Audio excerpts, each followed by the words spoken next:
Olá, sejam muito bem-vindos ao meu canal. Eu sou o professor Jardel Queiroz e na aula de hoje vamos falar um pouco sobre o exame de sangue, conhecido por hemograma. Essa aula é especial para meus alunos de técnica de enfermagem, mas também para as pessoas que têm interesse em conhecer um pouco mais sobre o hemograma. E o que é o hemograma? O hemograma é esse exame de sangue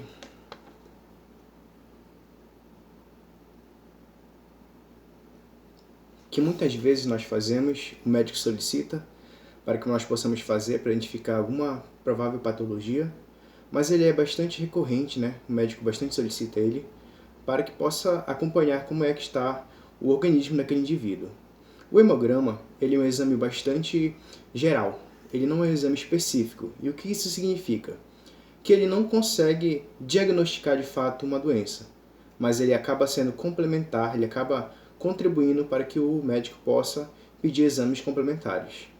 Então, o hemograma ele se divide em três grandes famílias, digamos assim, em três ciclos, em três etapas, que são chamadas de séries também.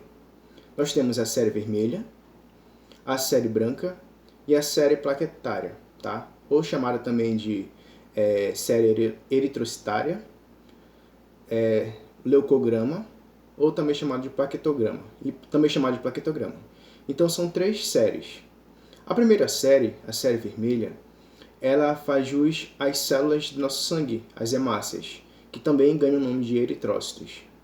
Os eritrócitos, que são nossas células vermelhas, são responsáveis por conduzir o oxigênio no nosso corpo. Então a falta dele pode incorrer em vários problemas, conhecido como processo anêmico, né? Um indivíduo que tem baixa hemácia, ele acaba sendo um indivíduo anêmico. Isso é comum e em várias pessoas. É possível identificar quando a pessoa acaba lá desenvolvendo alguns processos mais fracos, ela acaba sendo mais fraca, ela acaba tendo uma cor mais pálida, dentre outros. Então o hemograma, ele é justamente esse exame que ele é de grande relevância para análises clínicas, tá? Então, o eritrograma.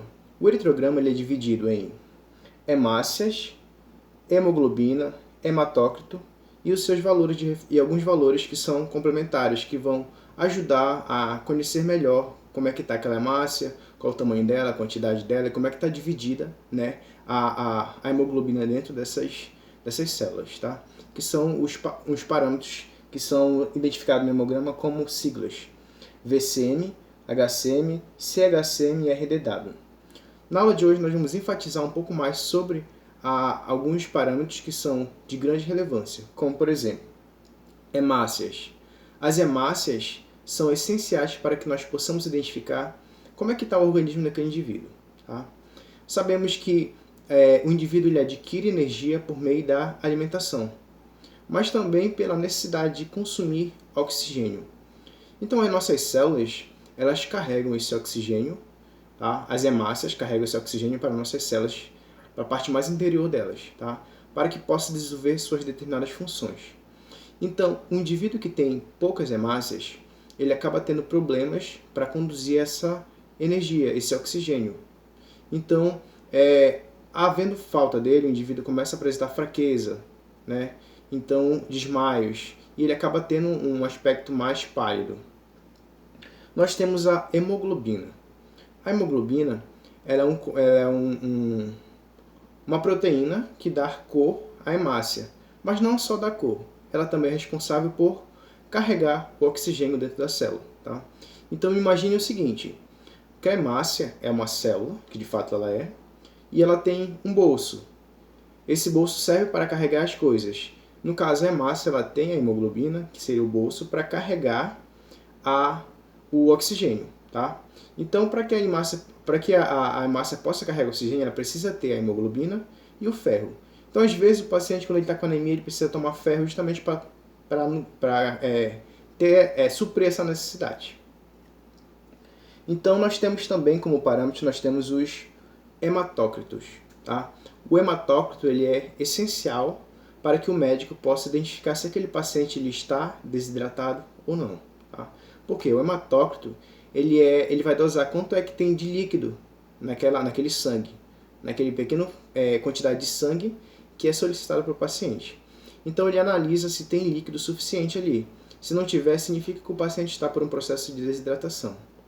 Então, esses são os 3 parâmetros principais da série vermelha, também chamado de eritrograma. Entrando na série branca, falando dos valores de referência. Se você observar no hemograma, todo hemograma tem o valor do paciente, tá? Os valores do paciente, e nós temos o valor de referência. O valor de referência ele serve para dizer como é que está, se está dentro do parâmetro ou não, aquelas séries, tá? Então, o primeiro parâmetro que foi identificado foi a hemácia. A hemácia, que nós podemos ver aqui, ela vai de 4,5 unidades cúbicas a 6,1. Então, esse paciente aqui ele se encontra com 5,2, ou seja, está dentro dos parâmetros, tá? Está dentro dos parâmetros. Mas, caso o paciente aconteça de ter valores menor, ele acaba desenvolvendo o processo anêmico, tá? Então, no hemograma nós temos o valor de referência e nós temos o valor do paciente. O valor de referência serve justamente para comparar se está dentro do parâmetro ou não, tá? Então nós temos no hemograma sempre um valor para comparar, para ver se está dentro da estatística, dentro do valor de referência, e o valor do paciente, tá? Então esse é o eritrograma. Então, como eu falei, nós temos o VCM, nós temos o HCM, CHCM e RDW, que eles são justamente para analisar como é que está aquela hemácia, tá? São parâmetros mais detalhados que o médico pode analisar o paciente, mas de uma forma geral, cabe a nós compreendermos os 3 principais, que é a hemácia, a hemoglobina e o hematócrito, que são os 3 valores principais que devem ser observados em um hemograma. Isso eu estou falando apenas da série vermelha. Nós temos a série branca, que também é chamada de leucograma. A série branca é para que nós possamos identificar como é que estão as nossas células de defesa. Se a célula de defesa estiver alta, isso é bom. Não é bom. Por quê? As nossas células elas precisam estar num determinado padrão, uma determinada quantidade, nossas células de defesas. Caso o paciente esteja com células a mais, células em quantidades bem maiores, isso indica que o paciente pode estar passando por um processo inflamatório infeccioso, tá? E isso é necessário o paciente tratar. Então, quando o médico solicita, ele quer analisar a série o leucograma para ver como é que estão as células de defesa. Então, o primeiro parâmetro a analisar são os leucócitos, tá? São os leucócitos. Os leucócitos, nós temos o normal, ele está entre 4.500 a 10.000. Então, se o paciente estiver acima, significa que ele pode estar com algum processo inflamatório infeccioso. Aí o leucócito é a primeira série, digamos, é o geral. Então eles vão se dividir em outras células, que são justamente essa subdivisão dos leucócitos. Que nós temos os neutrófilos segmentados, nós temos os eosinófilos, os linfócitos e os monócitos. Então, analisamos um hemograma e vemos que os leucócitos estão altos. Então, o próximo parâmetro a analisar é qual dos leucócitos estão altos. Então, os tipos de leucócitos que nós temos os segmentados, os eosinófilos, linfócitos e monócitos. Então, quando o leucócito está alto, já indica uma infecção. Quando desse leucócito o segmentado ele está alto, pode, tá? Veja bem, pode indicar uma infecção bacteriana, tá? Pode indicar uma infecção bacteriana quando os segmentados estão altos. Caso no hemograma do paciente no leucograma possa se avaliar a presença de eosinófilos alto, que é chamado de eosinofilia, os eosinófilos eles podem dizer que o paciente pode estar com processo alérgico ou ele pode estar com infecção parasitária, ou seja, ele pode estar com verme, tá? Então, esses são indicativos de eosinófilos altos. Quando os linfócitos estão altos, os linfócitos eles estão relacionados com infecções virais. Então, o paciente pode estar com uma virose. E por último, quando os monócitos, nós temos também os basófilos, mas aqui neste hemograma nós temos apenas os monócitos. Quando os monócitos estão altos, eles podem estar indicando que o indivíduo está com uma inflamação. Veja bem, há uma diferença entre inflamação e infecção.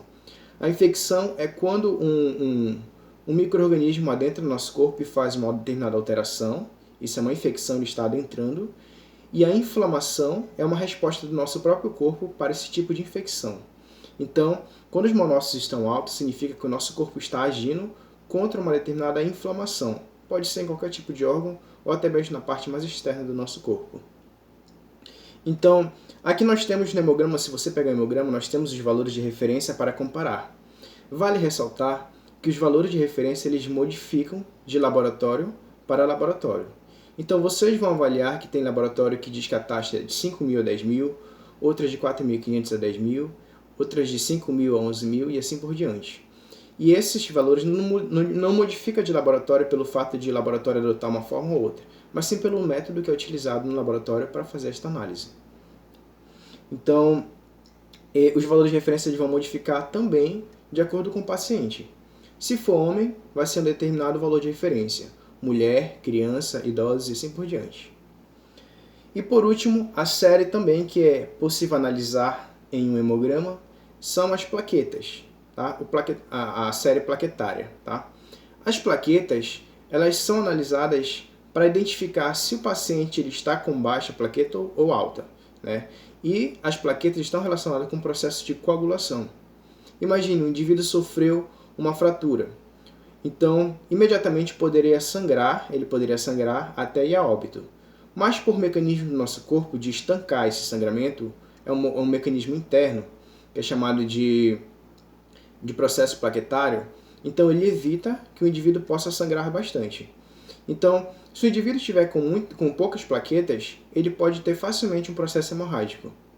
Inclusive, quando o paciente está com dengue, chamado dengue hemorrágica, é justamente porque os níveis de plaquetas estão extremamente baixos e faz com que o paciente não tenha essa vedação dessa saída de sangue do corpo.